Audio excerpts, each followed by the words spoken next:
বাংলাদেশে আপনারা যারা গরমে অতিষ্ঠ হইয়া দিশেহারা হইয়া মনে করেন যে কোনো জায়গায় ঠান্ডা পানি পাইতেছেন না, গলাটা হুগায় যেতেছে গা, কোনো রকমে খালি চাইতেছেন ভাই একটু যদি ঠান্ডা পানি পাইতাম রে প্রাণটা বইরা খাইতাম।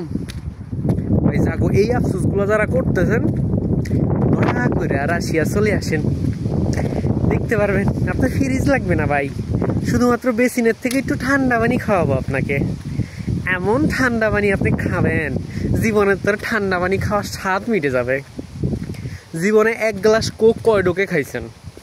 যারা মাল খায়, ঠিক আছে আপনারা তো বুঝতেছেন, ওই জিল্লু মাল দে ওই মাল যারা খায়, আপনারা এক গ্লাস মাল কয় ডোকে খাইছেন ভাই?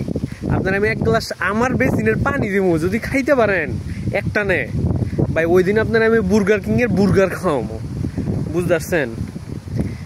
যে ঠান্ডা ঠান্ডা বরফ লাগবো না ভাই, আপনার মাল খাইতে হইলে ওই জিল্লু মাল দে এই সঙ্গে করবেন যে জিল্লু গরম পানি দে, এমন একটা অবস্থা আপনার বরফ লাগবো না, এমনি এমনি খাইয়া লাইতে পারবেন।